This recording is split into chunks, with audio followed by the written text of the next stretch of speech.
बाजार की दुनिया में एक बड़ा फेरबदल देखने को मिला है। एआई तकनीक की भारी मांग और अपनी एक खास कंपनी टीएसएमसी के शानदार प्रदर्शन के दम पर ताइवान अब ग्लोबल मार्केट कैप में भारत से आगे निकल गया है। इस नई रैंकिंग में ताइवान ने टॉप 5 देशों में अपनी जगह पक्की कर ली है, बाजारों में पक्की कर ली है, जबकि भारतीय बाजार छठे पायदान पर पहुंच गया है। भारतीय शेयर बाजार पर दबाव के पीछे कई फैक्टर शामिल हैं। इसमें भारतीय शेयरों की ऊंचा जो वैल्यूएशन है वो एक कारण है जो विदेशी निवेशकों के भरोसे पर भारी पड़ता है। इसके अलावा रुपए की कमजोरी, खाड़ी संकट के चलते क्रूड की कीमतों में आई उछाल, ये तमाम वजहें हैं। लेकिन ये जो बार बार कहा जाता है कि ताइवान की एक कंपनी, 2 कंपनी, 3 बड़ी कंपनी का इतना बड़ा मार्केट कैप कि वो भारत जैसे एक बड़े देश के मार्केट कैप पर भारी पड़ जाए, ऐसे कैसे हो गया? क्या भारत भी ये कर सकता है? क्या भारत ने सेमीकंडक्टर से लेकर एआई की वो रेस में कहीं देर से कदम तो नहीं रखा और कहीं वो ट्रेन छूट तो नहीं गई है? बहुत सारे सवाल इस पूरी चर्चा के इर्द गिर्द बने हुए हैं।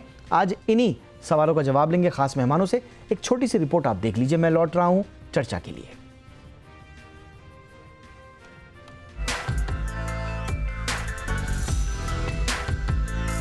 दुनिया भर में आर्टिफिशियल इंटेलिजेंस यानी एआई को लेकर मची होड़ अब शेयर बाजारों के मार्केट कैप की तस्वीर भी बदलने लगी है। इस बदलाव का असर अब भारत पर भी दिख रहा है, जहां ताइवान ने कुल मार्केट कैप के मामले में भारतीय शेयर बाजार को मामूली अंतर से ही सही लेकिन पीछे छोड़ दिया। आंकड़ों के मुताबिक ताइवान का कुल मार्केट कैप बढ़कर $4.95 ट्रिलियन पहुंच गया है, जबकि भारत का मार्केट कैप $4.92 ट्रिलियन पर आ चुका है। इस बढ़त के साथ ताइवान दुनिया का 5वां सबसे बड़ा शेयर बाजार बन गया। इसके पीछे सबसे बड़ी वजह एआई सेक्टर में भारी निवेश को माना जा रहा है। दुनिया भर के निवेशक इस समय चिप, मेमोरी और एआई इंफ्रास्ट्रक्चर बनाने वाली कंपनियों में पैसा लगा रहे हैं। इसका सबसे बड़ा फायदा ताइवान की दिग्गज कंपनी टीएसएमसी को मिला। अब दुनिया के टॉप 5 शेयर बाजारों में अमेरिका, चीन, जापान और हांगकांग के बाद ताइवान का नाम शुमार हो गया। तो चलिए समझते हैं कि ताइवान के शेयर बाजार ने क्यों पकड़ी रफ्तार। ताइवान के मुख्य इंडेक्स ताइएक्स में टीएसएमसी की हिस्सेदारी करीब 42% है। यही वजह है कि कंपनी के शेयर में तेजी का असर सीधे पूरे बाजार पर दिखाई देता है। इस साल एआई बूम के कारण टीएसएमसी का शेयर करीब 49% तक बढ़ चुका है। आपको बता दें कि टीएसएमसी दुनिया की सबसे बड़ी सेमीकंडक्टर यानी कि चिप निर्माता कंपनी है, जो स्मार्टफोन, लैपटॉप, कारों और आर्टिफिशियल इंटेलिजेंस उपकरणों में इस्तेमाल होने वाले एडवांस माइक्रोचिप्स और सिलिकॉन वेफर्स बनाती है। तो चलिए ये भी समझने की कोशिश करते हैं कि भारतीय शेयर बाजार के लिए ये साल अब तक चुनौतीपूर्ण क्यों रहा। आपको यहाँ पर बता दें कि इस साल अब तक विदेशी निवेशकों ने भारतीय बाजार से करीब 24 अरब डॉलर यानी करीब 2 लाख करोड़ रुपए निकाले हैं। इसके पीछे भारतीय शेयरों की ऊंची वैल्यूएशन, रुपए की कमजोरी, क्रूड की बढ़ती कीमतें ये वजह रही, जिससे इंडियन स्टॉक मार्केट के ग्रोथ पर असर पड़ा है। इसके उलट निवेशक ताइवान और दक्षिण कोरिया जैसे उन बाजारों में पैसा लगा रहे हैं जो सीधे तौर पर एआई, हार्डवेयर और मैन्युफैक्चरिंग से जुड़े हुए हैं। इकोनॉमी के आकार के लिहाज से भारत अब भी ताइवान जैसे देशों से काफी आगे बना हुआ है, लेकिन इसमें कोई दो राय नहीं कि ताइवान जैसे बाजार का एआई के क्षेत्र में बढ़ता कद भारत के लिए अलार्मिंग है, क्योंकि विदेशी निवेशक बेहतर मौकों की तलाश में भारत से पैसा निकालकर दूसरे बाजारों की ओर बढ़ रहे हैं। वैश्विक स्तर पर निवेश अब टेक्नोलॉजी बेस्ड इकोनॉमी यानी एआई, बायोटेक और डाटा सेंटर की ओर बढ़ रहा है। तो मतलब साफ है कि भारत को भी एआई और इनोवेशन के सेक्टर में मजबूती से काम करना होगा, ताकि भारतीय अर्थव्यवस्था के साथ साथ देश के स्टॉक मार्केट का भी परचम दुनिया भर में लहराए। ब्यूरो रिपोर्ट, जी मीडिया। आइए चर्चा की शुरुआत करते हैं और सबसे पहले आज हमारे साथ जुड़ रहे हैं doctor Ganesh Natarajan sir, founder हैं 5F वर्ल्ड के, former chairman NASSCOM. Doctor Natarajan, good evening sir, बहुत बहुत स्वागत है आपका। हमारे साथ हैं अंकुश सबरवाल जी, फाउंडर हैं भारत जीपीटी एंड CoreOver.ai के। बहुत बहुत स्वागत है अंकुश जी आपका हमारे शो पे। हमारे साथ हैं Pankaj Srivastava ji, CEO and cofounder यूनोसर्च के। बहुत बहुत स्वागत है पंकज जी आपका भी हमारे शो पे। Good evening. डॉक्टर नटराजन, चर्चा की शुरुआत आपसे ही। अकेले ताइवान सेमीकंडक्टर मैन्युफैक्चरिंग कंपनी जो बहुत बड़ी कंपनी है TSMC, उसके शेयरों में हमने देखा कि पिछले एक साल में 130% से ज़्यादा की सुपर रैली आई है। मतलब रैली भी नहीं है, सुपर रैली है। और अब इसी वजह से कुछ और फैक्टर्स को भी अगर हम फैक्टर इन कर लें तो 4.95 ट्रिलियन की एग्रीगेट मार्केट कैपिटलाइजेशन, दुनिया का 5वां बड़ा कैपिटल मार्केट सर। अब बार बार इसका कंपैरिजन हो रहा है भारत से, तो क्या आपको लग रहा है सर कि भारत जो कोशिश कर रहा है सेमीकंडक्टर्स में, AI में, क्या वो हमने गाड़ी मिस करी है, या आपको लगता है कि ये कंपैरिजन क्या वाकई में होना भी चाहिए? आई मीन ये जस्टिस है क्या इंडियन स्टॉक मार्केट के साथ? नहीं, देखिए होना तो जरूर चाहिए, क्योंकि अब अगर देखेंगे तो नैस्डैक को देखिए 3 गुना से बढ़ चुका है since the time open AI was launched.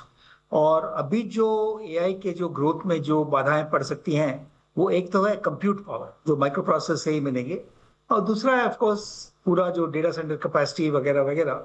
और ये तीनों में अभी आप भारत को देखें तो भारत ने कुछ लेट स्टार्ट की है, क्योंकि जो LLMs का जो रेस था वो तो बिल्कुल अमेरिका और चाइना के बीच है, और भारत अभी सर्वम AI और 2-3 नए नए इनिशिएटिव चालू कर रही हैं। मगर हमारी यही कोशिश रही है कि हम किस तरह से मॉडल्स, एप्लीकेशंस में AI में कुछ करें।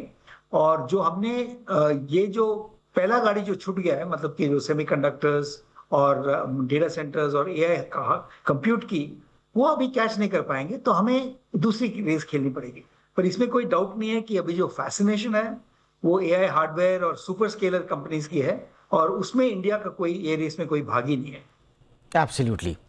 कितना ज़रूरी है हमें ये समझना अंकुश जी कि हम अभी भी ना भारतीय जो हमारा पूरा IT सेक्टर है और जो इवॉल्व हो रहा है AI का पूरा इकोसिस्टम, जिसका एक बहुत महत्वपूर्ण हिस्सा आप भी हैं सर, ये पूरा का पूरा अभी भी सर्विस ओरिएंटेड है, सर्विस बेस्ड है। भारत को जो प्रोडक्ट इनोवेशन की तरफ जाना है या डीप टेक में हमको जो सुधार करना है, आपको क्या लगता है उसमें अभी जो हमारी रेस है उसमें हमारा जो पेस है वो कैसा है भारत का?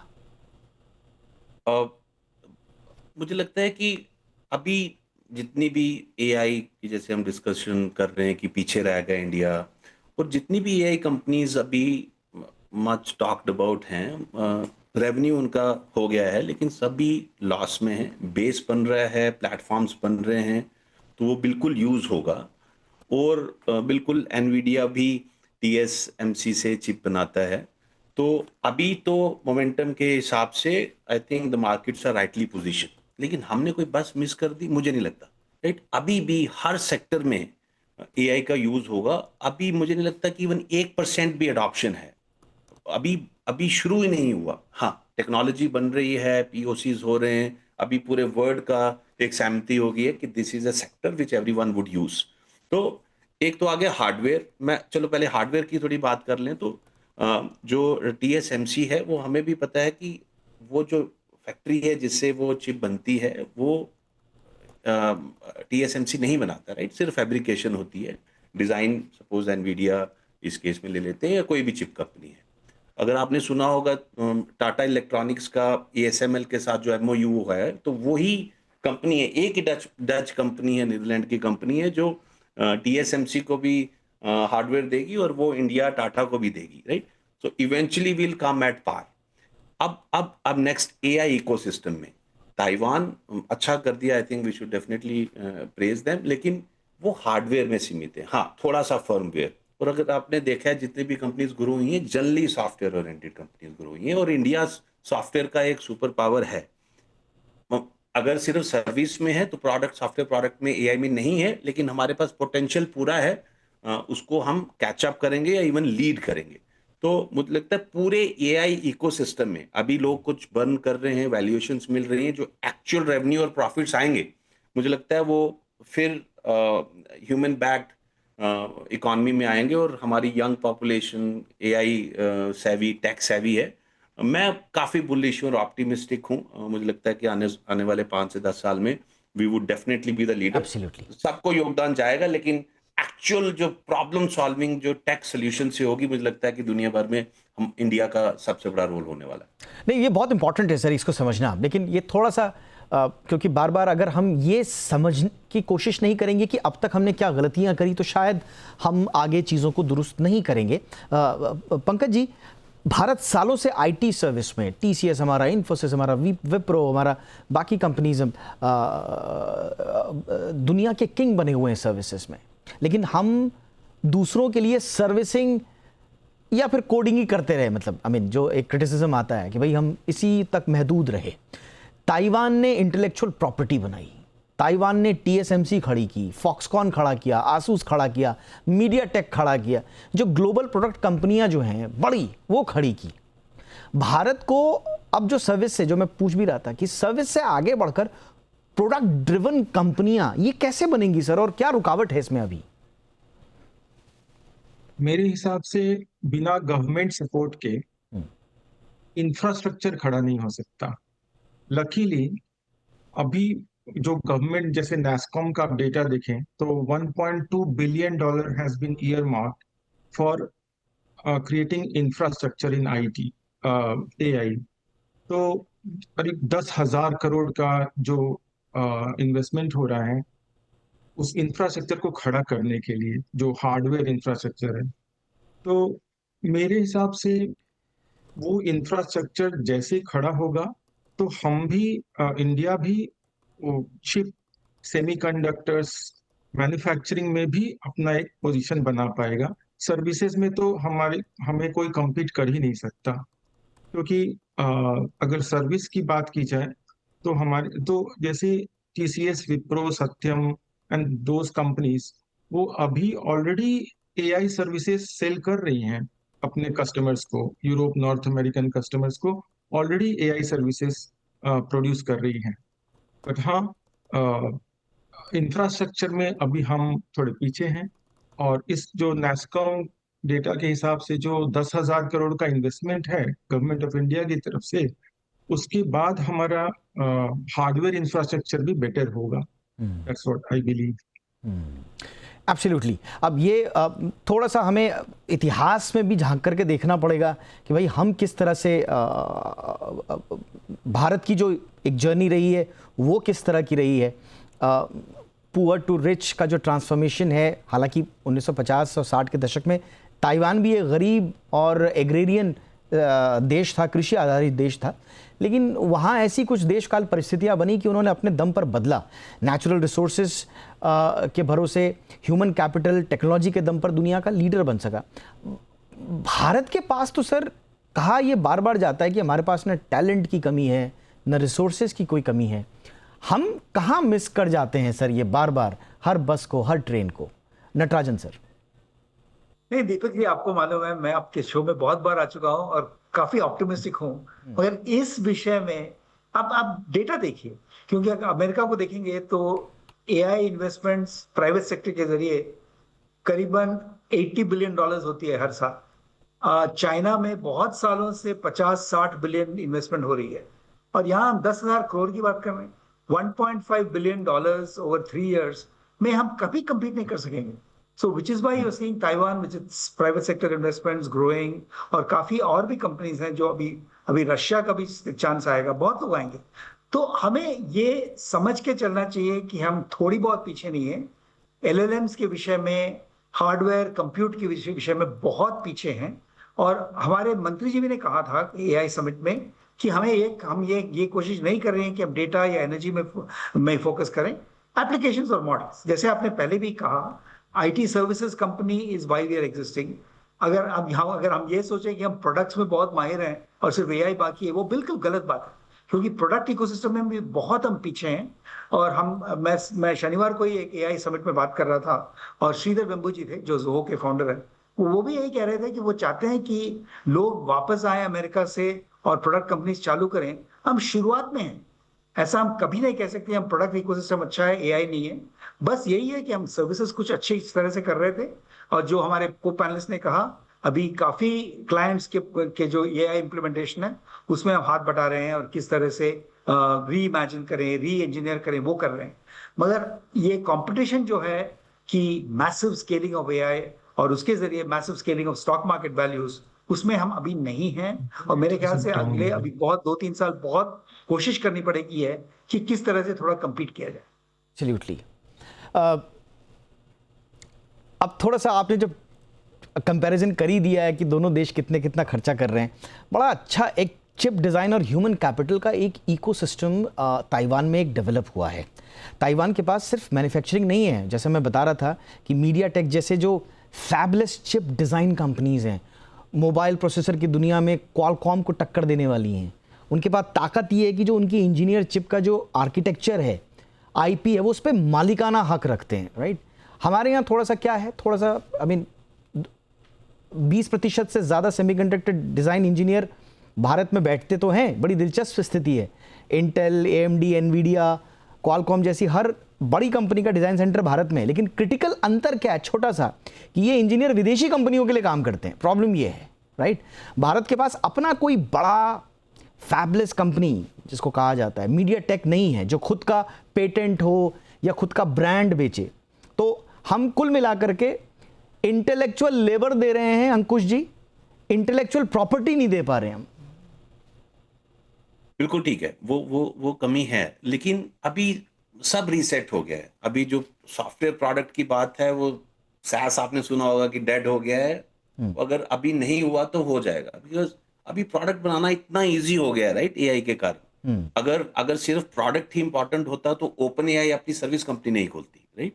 ओपन एआई ने एक सर्विस कंपनी खोल ली है फॉर अडॉप्शन। तो मुझे लगता है कि सिर्फ इन्वेस्टमेंट के रूप में ना देखा जाए। गूगल ने जब कंपनी बनाई थी कितना इन्वेस्टमेंट लगा था 1998, अराउंड $100,000। आज के बराबर अराउंड कितना होगा, 2-2.5 करोड़। तो उतने पैसे, अभी 1 लाख करोड़ का फंड है इंडिया का, आरडीआई फंड, राइट। तो सिर्फ ये ऐसा अपने आप को लेबल मत करें कि हम उतने पैसे नहीं इन्वेस्ट कर रहे। पैसा क्यों चाहिए अगर अच्छी चीज बना रहे हो, राइट। अगर अच्छी प्रॉब्लम सॉल्व कर रहे हो तो कस्टमर, यूजर, कंज्यूमर पैसे देगा। मैं ऐसे थोड़ा सा एग्जैजरेट कर रहा हूँ। मैं कह रहा हूँ कि let us not label ourselves कि हम पैसे नहीं इन्वेस्ट कर रहे और हम अच्छी चीज नहीं बना सकते। उससे जो रिसर्चर्स हैं, इनोवेटर हैं, उनको लगेगा कि नहीं, मेरे पास पैसे नहीं है।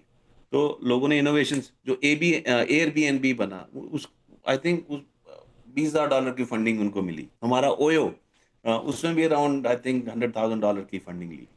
तो इनोवेशन हो सकती है बिना फंडिंग के। स्केल के लिए आपको फंडिंग चाहिए। तो अभी भी चीजें रीसेट हो रही हैं। प्रोडक्ट आप कोई भी बना पाएगा, जो पहले 10-10 साल लग जाते थे प्रोडक्ट बनाने में, राइट, अभी कम लगेगा। अभी सिर्फ प्रॉब्लम सॉल्व करनी है, वो चाहे प्रोडक्ट से हो, चाहे वो सर्विस से हो, चाहे वो फीचर से हो।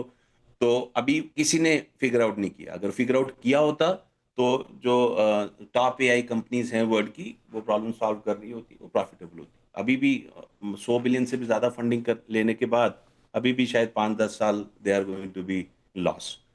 आई थिंक वो अच्छा कर रहे होंगे अपनी विजन के हिसाब से। I think they will soon become profitable, और more than 50% AI companies would die. लेकिन हम रीसेट कर रहे हैं। अगर हमारे पास इतनी सॉफ्टवेयर सर्विसिंग की स्ट्रेंथ है, उसमें क्या स्प्लिट करें, सर्विसिंग करते हैं, और 50% क्या हम प्रोडक्ट लेड ग्रोथ कर सकते हैं। और सब जगह वो चर्निंग इनोवेशन चल रही है। तो मुझे लगता है उसमें ज़्यादा फोकस करें, उसमें ज़्यादा डिस्कशन करें, कैसे प्री पर्पस करें, कैसे हम अपने KRAs या पर्पस या ऑब्जेक्टिव्स को थोड़ा सा चेंज करें, अलाइनमेंट। तो I think we can do good. अभी भी अभी शुरुआत ही नहीं हुई है। I think I very very clear. आप किसी भी कंपनी के साथ बात कर लो। मैं एक एंटरप्राइज एआई मैच्योरिटी मॉडल देख रहा था, तो I think very very early people are in POC stage. Around 70% जहां पे भी एआई एडॉप्शन है, अराउंड 34% POC स्टेज में है, अराउंड 30% पायलट स्टेज में है। एक्चुअल एडॉप्शन अराउंड 20-30%, और एक्चुअल एआई रेडी अराउंड 7%। तो अभी कुछ नहीं हुआ है। I think if we pick our battles well, we can definitely lead. ये आपने सही बोला। थोड़ा देखिए, बट आपने जैसा कहा ना कि पैसा भी ऐसा लगता है, जब हम देखते हैं दूसरे कंट्रीज़ की जब स्टोरीज देखते हैं, तो ऐसा लगता है कि पैसा भी एक बहुत बड़ा एक फैक्टर है। पंकज जी थोड़ा सा बताइए, क्योंकि सेमीकंडक्टर की दुनिया में कहा यह जाता है कि ये बड़ी कैपिटल इंटेंसिव ये पूरा का पूरी जर्नी है, ये पूरी की पूरी इंडस्ट्री है। भारत का अभी का जो बजट है सेमीकंडक्टर्स को लेकर 10 बिलियन के आसपास है, और वो सभी कंपनियों को, टाटा, माइक्रोन, CG पावर, उनको सब्सिडी के रूप में दिया जाएगा। अब हम जब कंपेयर करते हैं कि ताइवान की एक कंपनी TSMC हर साल $30 बिलियन से $32 बिलियन का कैपेक्स करिए, कैपिटल एक्सपेंडिचर है, यानी कि केवल नया इंफ्रास्ट्रक्चर बनाने में वो इतना खर्च कर दे रही है जितने की हमारा का पूरा पूरा बजट है, उससे 3 गुना उनका कैपेक्स का 1 साल का है। अमेरिका का भी मैं देख रहा था, उसके चिप एक्ट का मैं देख रहा था तो $52 बिलियन के आसपास का है। चीन ने अपनी चिप इंडस्ट्री में 140 बिलियन से ज़्यादा झोंक रखे हैं। वैश्विक स्तर पर जब कंपेयर करते हैं, भारत का इंटेंशन बिल्कुल सही है, बिल्कुल बात सही है, बिल्कुल शुरुआत अच्छी है, लेकिन 10 बिलियन का फंड ऐसा लगता है स्टार्टर पैक है हमारे लिए, तो इससे फिर आश्वासन नहीं मिलता ना कि आगे ठीक हो पाएगा या नहीं हो पाएगा। पंकज जी, तो एक कंपैरिजन मैं करना चाहूंगा वैल्यू क्रिएशन की। अगर आप डेटा देखें, ओपन एआई प्रोडक्ट बनाती है, ओके, एआई प्रोडक्ट्स बनाती है और एक्सेंचर सर्विसेज करती है। तो वैल्यू क्रिएशन के हिसाब से अगर देखा जाए तो एक्सेंचर का जो $5 बिलियन का रेवेन्यू, एनुअल रेवेन्यू अप्रोक्सीमेटली, और ओपन एआई का जो एनुअल टर्नओवर है वो $4 बिलियन है। तो मेरे हिसाब से अगर वैल्यू क्रिएशन देखा जाए तो एआई के एप्लीकेशन सर्विसेज लेयर से भी बहुत बड़ा वैल्यू क्रिएशन हो सकता है। What we should do is, अभी जो हमारी ताकत है उस पे हम फोकस करें, उसको लेवरेज करें, और उससे जो कैपिटल सरप्लस आएगा उसको प्राइवेट कंपनीज इन्वेस्ट करें।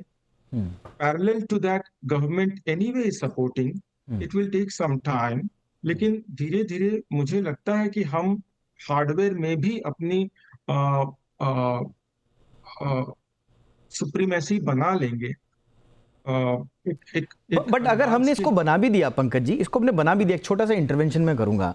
अभी जो क्रिटिसिज्म आ रहा है कि भाई भारत अभी जो प्लांट लगा रहा है, मसलन जो टाटा का जो धोलेरा प्लांट है, अब उसमें कहा जा रहा है कि आप 28 नैनोमीटर या उससे ऊपर की जो जिन्हें लीगेसी चिप्स कहा जाता है, हम अभी वहां पर फोकस कर रहे हैं। अब यही बड़ा क्रिटिसिज्म आता है कि भैया तुमने शुरू तो करा, बट आप हिस्ट्री की टेक्नोलॉजी पर आप पैसा लगा रहे हो जो अतीत की तकनीक हो चुकी है। आज एआई के लिए 3nm 2nm की चिप्स की तरफ पूरी दुनिया बढ़ चुकी है और वो उसमें मोनोपोली है ताइवान की। आसान भाषा में अगर दर्शकों के लिए हम बताएं तो भारत जो चिप्स बना रहा है ना, वो गाड़ियों के लिए, वॉशिंग मशीन के लिए, टीवी के लिए, ये वो वाली है। मार्केट अभी भी बड़ा है इसका, इसमें कोई शक नहीं है, लेकिन यहाँ पे भी प्रॉफिट मार्जिन बहुत कम है। तो कहा यह जा रहा है कि एआई रिवॉल्यूशन हम बढ़ तो गए हैं उसकी तरफ, लेकिन वहां भी थोड़ा सा आउटडेटेड अप्रोच के साथ बढ़ रहे हैं। तो ये हमारी मजबूरी है या ये प्रैक्टिकल सिचुएशन है, पंकज जी? मेरे हिसाब से प्रैक्टिकल सिचुएशन है। हाँ, क्योंकि इंडिया के पास जो आप देखो एसेट्स हमारे पास है क्या, एटलीस्ट अभी, वो हमारा इंजीनियरिंग टैलेंट है, इंग्लिश स्पीकिंग पॉपुलेशन है, क्रिटिकल थिंकिंग है, मतलब ह्यूमन कैपिटल है हमारे पास अभी फिलहाल। जो हार्डवेयर में इन्वेस्ट करने के लिए चाहिए वो है वो कैपिटल चाहिए हार्डवेयर में इन्वेस्ट करने के लिए, that government only can initiate, which they are anyway trying, they are doing their best. तो मेरे हिसाब से अभी जो हमारे पास जो टैलेंट पूल है वही हमारा एसेट है, उसी को हमको लेवरेज करना चाहिए। अब इसमें एक बड़ी बात जो सर ने भी कही थी, थोड़ा सा सर इसमें भी डॉक्टर नटराजन सर थोड़ा सा हमें बताइए। मैं थोड़ी हिस्ट्री पढ़ रहा था इसके बारे में और बड़ी दिलचस्प है ताइवान की ये पूरी की पूरी गवर्नमेंट ओन जो इन्वेंशन एक तरह से हुआ 70 और 80 के दशक में। वहाँ जो ताइवान के बड़े राजनेता थे, केटी ली, जो कि ताइवान के विकास के जनक माने जाते हैं, जिन्होंने सेमीकंडक्टर की दरअसल वहाँ पर नींव रखी थी। उस समय ताइवान सरकार ने ITRI, industrial technology research institute नाम का एक सरकारी रिसर्च इंस्टीट्यूट बनाया था सर, और सरकार ने खुद पैसा लगाया, सरकार ने खुद तकनीक सीखी। RCA जैसी जो अमेरिकी कंपनी है उससे टेक्नोलॉजी ट्रांसफ़र कराया। अच्छा, अब हमारे यहाँ अभी भी क्या हो रहा है, हम राह देख रहे हैं प्राइवेट इन्वेस्टमेंट की, private led and government subsidized. अब ये private led and government subsidize का जो मॉडल है ये बड़ा कॉम्प्लिकेटेड है, और ये कितना सक्सेसफुल होगा ये हम सबके सामने इसकी कहानी है सर। तो क्या जो 40 साल पहले जो ताइवान ने जो शुरू किया था, हम वो उस अप्रोच के साथ सही चल रहे हैं सर, या आज की डेट में जो हम कर रहे हैं वही दरअसल आवश्यकता है? देखिए दीपक जी, एक तो जरूरी है, एक इंग्लिश में फ्रेज है कि if you do what you have always done you will get what you have always got. और इसका मतलब ये हुआ अभी हार्डवेयर इंडस्ट्री को देखिए, सॉफ्टवेयर इंडस्ट्री ने तो हमारे ओरिजिनल हार्डवेयर इंडस्ट्री जो 70s में थी, HCL, विप्रो, IBM वगैरह, उसको तो कम से कम करीब करीब बंद ही कर दिया। अभी पूरा हम इम्पोर्टेड हार्डवेयर पे काम चलाते हैं। उसके बाद देखिए प्रोडक्ट्स में इन्वेस्ट नहीं किया हमने, तो हमें बहुत खुशी थी कि सर्विसेज इंडस्ट्री बढ़ता जा रहा है, बढ़ता जा रहा है, प्रॉफिट्स भी बन रही हैं, लोग खुश हो रहे हैं, एम्प्लॉयमेंट हो रही है। तो इसलिए प्रोडक्ट को हमने बिल्कुल इग्नोर कर दिया था, वो भी हिस्टोरिक एक मिस्टेक थी। और अभी वही मिस्टेक को हम इंक्रीमेंटली अगर आशा करके चलें कि हाँ हम तो बहुत सक्सेसफुल हैं, हमारे जो यूथ हैं वो बहुत ही होनहार हैं और हम कुछ ना कुछ करके निकल जाएंगे, ऐसा होने वाला नहीं।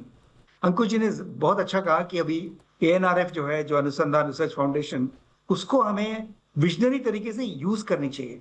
ऐसे एंटरप्रेन्योर्स आने चाहिए जो देखते हैं कि हम भी कुछ करके करेंगे। अब मुझे याद है जब वो जो .com पहले चालू हुई थी, तो Amazon जम के एक बुक सेलर था ऑन द इंटरनेट और बहुत लॉसेस बनाते, और जो इनकम्बेंट्स थे बार्न्स एंड नोबल वगैरह, वो लोग हंसते थे कि अरे ये प्रॉफिट कैसे बनाएगा। और उसी समय जेफ बेजोस ने कहा था कि अगर मुझे प्रॉफिट बनानी है तो मैं 1 साल में बना सकता हूं, मगर मुझे अभी प्रॉफिट नहीं बनानी, मुझे मार्केट शेयर लेनी है। और अगर हम ये सोच के बैठे हैं कि 5 साल बाद हमारा भी मौका आएगा, तो जो पूरा जो compute, hardware, micro processor, infrastructure, जैसे आपने ही कहा दीपक जी, वो सब कैप्चर हो जाएंगे और उसके बाद हम सिर्फ मॉडल और एप्लीकेशन बनाएंगे।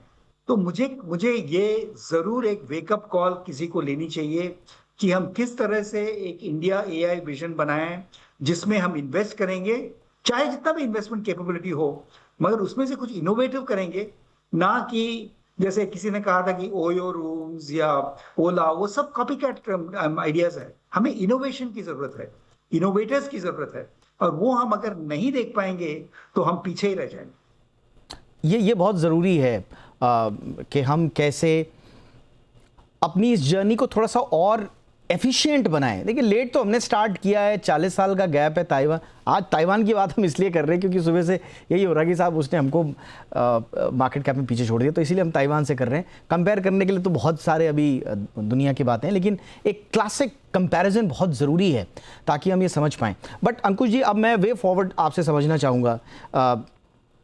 देखिए चिप और GPU की निर्भरता है भारत में, और ताइवान के पास AI चिप्स का एक तरह से फिजिकल कंट्रोल है। अब वो हम ला पाएंगे नहीं ला पाएंगे, प्रैक्टिकली ये सोचना बड़ा मुश्किल है, बट जो हम कर सकते हैं, भारत का जो आपका अपना जो स्टार्टअप है, ये पूरी तरह से एक तरह से हार्डवेयर कंज्यूमर आप कह लीजिए।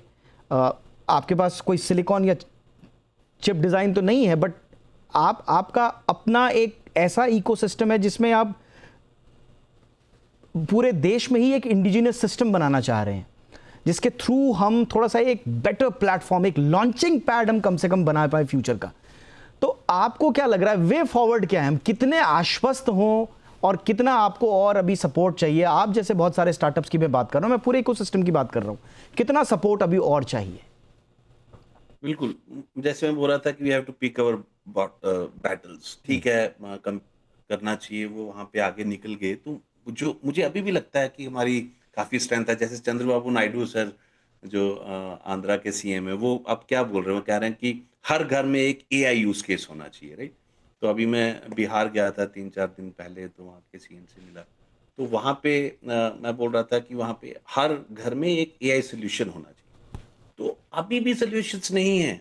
ठीक है, अगर कोई चिप बना रहा है, मुझे तो कितनी बार लगता है, अभी मैं आपसे बात कर रहा हूँ, मेरा फोन आइडल पड़ा हुआ है, कितनी चिप्स चाहिए आपको, right. So we can use this is also a super computer in one way, right. अभी इंटेल बना रहा है, हमने उनके साथ मिलके, भारत GPT इंटेल ने मिलके एक AI PC बनाया।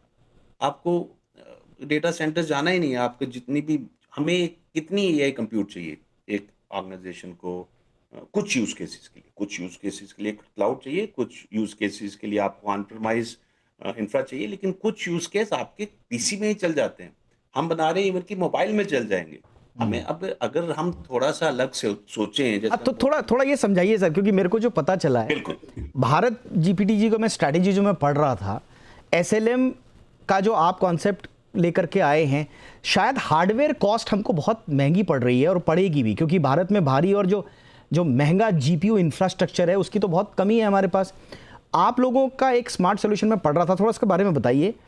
आप कह रहे हैं कि अरबों जो पैरामीटर्स के भारी भरकम जो फ्रंटियर मॉडल्स बनाने की जगह आप स्मॉल लैंग्वेज मॉडल्स पर काम कर रहे हैं, एम आई राइट सर? और इससे होगा क्या? ये छोटे मॉडल से क्या बड़े सॉल्यूशंस हम निकाल लेंगे? और एनवीडिया के जो महंगे H100 क्लस्टर्स की जरूरत पड़ती है, ये उसका ऑल्टरनेटिव कैसे हो सकते हैं? बिल्कुल, जैसे आप देखो कि हम एआई का यूज क्या करते हैं। जैसे एक स्टूडेंट है, हमने क्या किया, एक सोल्यूशन बनाया था सारी एनसीईआरटी की बुक्स लेके। यू विल नॉट बिलीव, सारी एनसीईआरटी की बुक्स लेके हमने एक कंप्यूटर में हमने एक एआई प्लेटफॉर्म चलाया जिसमें बिना इंटरनेट के, बिना किसी क्लाउड के, वहीं पे एआई सिस्टम चल रहा है। एक बच्चा बोल के, मल्टीपल लैंग्वेजेस में बोल के पढ़ रहा है, पिक्चर्स बन रही हैं, बड़े बड़े आंसर्स आ रहे हैं, डाउट्स पूछे जा रहे हैं, बिना इंटरनेट के, बिना जीपीयूज के, सिर्फ एआई पीसीज में एनपीयू लगता है और छोटा जीपीयू लगता है, राइट? तो उसमें वहां पे अगर, हाँ ठीक है, अगर देखना है कि हार्वर्ड की केस स्टडीज पढ़नी है, वहां पे नहीं था, उसके लिए आपको क्लाउड में जाना पड़ रहा है। तो हमारा ये है कि पर्पस लेड मॉडल, अभी छोटे से प्रॉब्लम सॉल्व करने के लिए आपको बड़ा इंफ्रा क्यों चाहिए? बड़ा इंफ्रा यूज करोगे, एक तो कॉस्टली होगा, रिस्पॉन्स टाइम स्लो होगा, हॉल्यूसिनेशन होगी, एनर्जी वेस्ट होगी। तो अभी भी हाइब्रिड अप्रोच के ऊपर, ऐसा नहीं है कि हमारे पास अभी किसी के पास पैसे हैं, फंडिंग कर रहा है तो ट्रिलियन पैरामीटर मॉडल वाला यूज करेंगे, चैट जीपीटी यूज करेंगे। नहीं चाहिए। अभी हमारा जैसे मॉडल आपने बोला, बड़ा स्मॉल भी नहीं बोलूंगा, टाइनी मॉडल है, 500 बिलियन पैरामीटर मॉडल है, 3 बिलियन पैरामीटर मॉडल है। हमारा मॉडल एसी में भी चलता है। सो मैं नहीं कह रहा कि सिर्फ छोटे मॉडल से करो, अगर बड़ा कोई प्रॉब्लम सॉल्व कर रहे हो, जो एनवीडिया के साथ आपने किया sir, Bharat GPT desk AI, वही वो बीच वाला सोल्यूशन है, वो थोड़ा अलग है। जो मैं अभी बोल रहा था वो क्योंकि हमने सुना था कि ताइवान ने एआई को सीधे हार्डवेयर के अंदर में डाल दिया, जो उनका डायमेंसिटी 9400 प्रोसेसर की हम जो पढ़ रहे थे। तो आप लोगों ने एनवीडिया के साथ मिलकर कुछ ऐसा किया है कि हाइब्रिड रास्ता, क्योंकि आपने कहा, तो शायद ये हाइब्रिड इकोसिस्टम है, थोड़ा बताइए क्या है सर इसमें? बिल्कुल, जब जो हमने एनवीडिया के साथ किया, वो डेस्क एआई अप्लायंस, वो लिटरली सुपर कंप्यूटर है। वो एक बॉक्स में, अगेन बिना कंप्यूटर के, उसमें जीपीयू है, उसमें 1 ट्रिलियन पैरामीटर का मॉडल वहां पे चल सकता है। और मैं अभी एनवीडिया से बात कर रहा था कि मैंने बोला कि वो तो सिर्फ इन्फ्रेंसिंग के लिए था, हम तो अभी मॉडल बना भी पा रहे हैं छोटे छोटे बॉक्सेस में। तो हमें उस तरह से पर्पस लेड फ्रूगल इनोवेशन करनी पड़ेगी, ताकि हम हार्डवेयर और मॉडल उतना ही यूज करें जितनी जरूरत है। तो मुझे लगता है कि मैं जो बड़ी इनोवेशन है उसको इग्नोर नहीं कर रहा। तो जैसे गूगल है, तो देखो हर चीज कॉपी पेस्ट मानी जाती है, लेकिन जब तक सक्सेसफुल नहीं होती। गूगल एक ओरिजिनल आइडिया नहीं था, गूगल से पहले ही 10 सर्च इंजन्स थी, राइट? अगर आप फ्लिपकार्ट भी, हम बोलने को तो कॉपी है, but they did their own innovation, अभी दोनों एग्जिस्ट करती हैं। तो मुझे लगता है उस चक्कर में नहीं पड़े कि कॉपी है या नहीं। अगर हमारी हिंदुस्तान के लोगों को किसी प्रॉब्लम की सॉल्व करनी है, वर्नाकुलर में करनी है, एक छोटे दायरे में करनी है, तो हम ही करेंगे, या वेट करेंगे कोई बाहर से ना आ जाए, या हम नहीं करेंगे, क्योंकि अगर हम करेंगे तो वो कॉपी पेस्ट माना जाएगा। डजंट मैटर, उन वैनिटी में मत जाओ। आपके पास मौका मिला है, लोगों को प्रॉब्लम है, तो you come up with a solution, they will pay. Absolutely sir, ये भी है ना, आई मीन ये बहुत, जब हम छोटे छोटे डॉट कनेक्ट करते हैं तो लगता है कि आगे की कहानी शायद अच्छी होगी। इसमें कोई शक नहीं है, ताइवान के पास कंप्लीट टेक्नोलॉजिकल सोवेनिटी है, I mean design to manufacturing के वो मालिक हैं। और 10 किलोमीटर के दायरे में उनका जो पार्क है, आप जाएंगे 10 किलोमीटर के दायरे में सब कुछ है। हमारे यहाँ गुजरात में बन रहा है, लेकिन डिपेंडेंसी हमारे यहाँ अभी बाहर से, विदेश से आपको केमिकल्स, बाकी सब चीज़ें मंगानी पड़ती है। वहाँ पर थोड़ा वो आगे हैं, बट कंप्यूट सोवेनिटी हासिल करने के लिए हम धीरे धीरे काम कर रहे हैं, और उस पर इन्वेस्ट भी कर रही है गवर्नमेंट। बहुत संक्षेप में पंकज जी, आप कुछ ऐड करना चाहेंगे एज ए सोल्यूशन, फ्यूचर में हमारी ये जर्नी स्मूथ हो पाए? इंडिया में already big companies like Infosys, TCS, Wipro and all solutions applications layer already provide कर रही हैं। 3 साल में आप देखेंगे कि कुछ कंपनी जैसे सर्वम, कृत्रिम, वैसी AI, actual AI companies listing होगी उनकी। तो जब इंडिया 2047 में अप्रोक्सीमेटली $30 ट्रिलियन की इकोनॉमी एक्सपेक्टेड है, जब बनेगा तो उसमें AI का सबसे बड़ा योगदान रहेगा, इसमें कोई दो मत नहीं। Hardware as well as software, but will be the leaders of the application, service and software layer. जी मुझे लगता है ऐसा। Absolutely sir. और हम हर जो भारत का इकोसिस्टम का जितने भी स्टेक होल्डर्स हैं, हम सबसे यही उम्मीद करेंगे कि थोड़ा सा सरकार भी अपनी तरफ से स्ट्रेटेजिक मूव आगे बढ़ाए और हर कोई अपना पार्टिसिपेशन करे, तो शायद हम आगे। और हमारी अच्छी बात क्या है कि हमारे मार्केट, जिस पे हमने बात की नहीं अब, क्योंकि वो एक बहुत बड़ी स्ट्रेंथ है भारत की, जो लोग बहुत मायूस हो जाते हैं ना कि भाई फलाना देश हमसे आगे निकल गया। हमारी आप डाइवर्सिफिकेशन देख लीजिए, उनका पूरा कॉन्सेंट्रेटेड है चिप सेमीकंडक्टर इन 2-3 कंपनीज पर। हमारा आप देखिए पूरा का पूरा FMCG, banking sector, I mean सब कुछ इतना डाइवर्सिफाइड हमारा मार्केट है कि बहुत पोटेंशियल है। और अभी तो जर्नी शुरू हुई है साहब भारत की, आगे आगे देखिए होता है क्या, बट दिमाग अप्रोच पॉजिटिव रहे सबकी। आप कुछ कह रहे हैं?